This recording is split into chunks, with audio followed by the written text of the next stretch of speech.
Halo, assalamualaikum my viewers. Pada kesempatan kali ini kita akan sharing-sharing mengenai materi evaluasi belajar dan pembelajaran. Adapun poin-poin yang akan kita bahas hari ini adalah yang pertama, kita akan bahas mengenai permasalahan yang ditemui di lapangan, keadaan BK, dan pelaksanaan evaluasinya. Lalu yang kedua adalah mengenai perencanaan evaluasi BK yang sesuai dengan program sekolah. Selamat menyaksikan videonya ya. Yang pertama, permasalahan yang terjadi di lapangan. Permasalahan-permasalahan yang ditemukan di lapangan dalam konteks pelaksanaan belajar diantaranya adalah guru menaikkan nilai rapot hasil belajar siswa agar siswa dapat tuntas dalam mencapai nilai KKM. Nilai belajar siswa rendah karena strategi pengajaran guru yang kurang sesuai dengan karakteristik siswa. Guru juga terkadang memberikan soal-soal ujian yang tidak sesuai dengan materi yang pernah disampaikan, sehingga siswa mengalami kesulitan dalam belajar, dan sekolah tidak melakukan pembaruan program.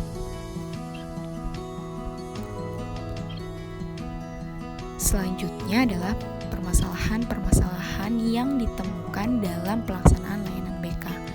Yang pertama, kuantitas guru BK. Idealnya, satu guru BK itu menangani 150 siswa. Namun faktanya beberapa sekolah hanya memiliki satu guru BK saja. Kebayangkan gimana riweuhnya?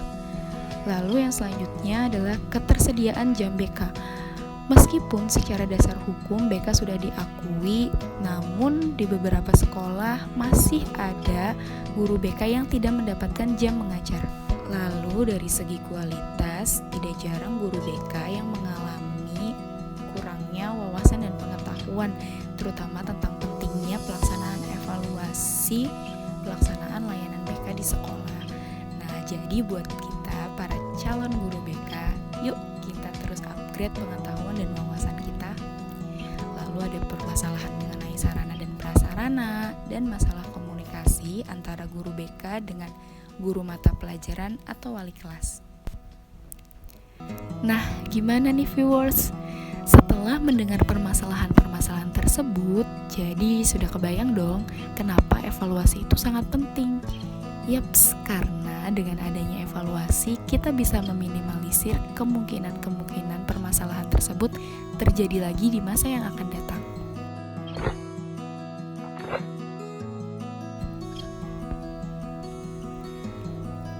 Sekarang kita akan move ke pembahasan berikutnya mengenai keadaan bimbingan dan konseling.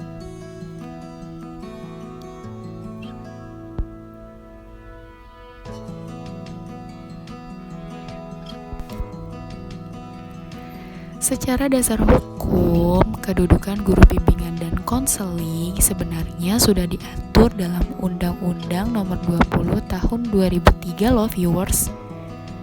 Di mana dalam undang-undang tersebut disebutkan bahwa konselor juga merupakan seorang pendidik yang tugasnya adalah mendidik siswa di sekolah. Dengan adanya dasar hukum tersebut, beberapa sekolah sudah menyadari tentang pentingnya bimbingan dan konseling di sekolah, sehingga keberadaan BK di lingkungan sekolah mendapatkan respon yang positif dan mendapat dukungan penuh, baik dalam fasilitas sarana maupun prasarana. Namun di samping itu masih dijumpai sekolah-sekolah dan siswa yang belum begitu memahami tentang pentingnya dan manfaat bimbingan dan konseling, sehingga BK cenderung dianggap sebelah mata dan tidak terlalu penting keberadaannya. Sedih ya, dianggap sebelah mata. Itulah gambaran secara umum mengenai keadaan bimbingan dan konseling saat ini. Berikutnya adalah pembahasan mengenai pelaksanaan evaluasi bimbingan dan konseling. Evaluasi pelaksanaan program BK merupakan suatu usaha untuk menilai efisiensi dan efektivitas pelayanan bimbingan dan konseling demi meningkatkan mutu program bimbingan dan konseling. Terus, kenapa ya pelaksanaan dalam BK juga penting?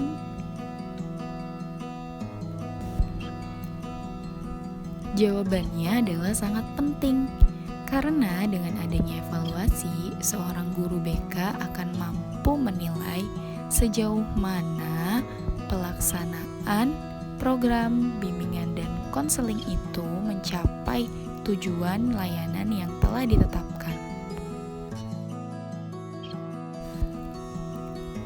Pelaksanaan evaluasi dalam BK terbagi ke dalam 2 tahap, yaitu ada evaluasi proses yang dilakukan untuk mengetahui sampai sejauh mana keefektifan layanan bimbingan dan konseling dilihat dari prosesnya.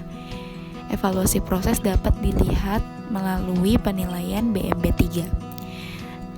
Dan ada evaluasi hasil, yaitu evaluasi yang dilakukan untuk memperoleh informasi mengenai keefektifan layanan BK dilihat dari hasilnya.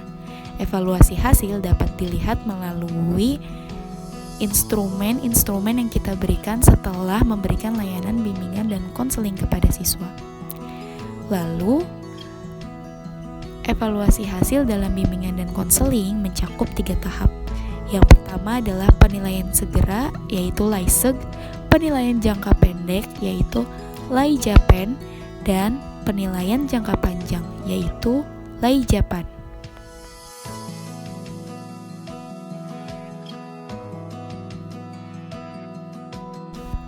Aspek-aspek penilaian terhadap proses maupun hasil layanan BK. Yang pertama, kesesuaian antara program dengan pelaksanaan program, hambatan-hambatan yang dijumpai, dampak layanan BK terhadap kegiatan belajar mengajar, respon siswa, personil sekolah, orang tua, dan masyarakat terhadap layanan BK, serta perubahan kemajuan siswa. Pembahasan yang terakhir adalah perencanaan evaluasi bimbingan dan konseling. Perencanaan evaluasi bimbingan dan konseling dapat dibuat melalui langkah-langkah sebagai berikut, yaitu merumuskan masalah atau beberapa pertanyaan bahan evaluasi, mengembangkan atau menyusun instrumen pengumpulan data, mengumpulkan data dan menganalisis data, dan yang terakhir adalah melakukan follow up. Oke, pembahasan materi dan sharing-sharing hari ini cukup sampai di sini dulu ya. Kita lanjutkan sesi diskusinya di forum perkuliahan. Jangan lupa like, share, dan subscribe jika dirasa video ini bermanfaat. Terima kasih.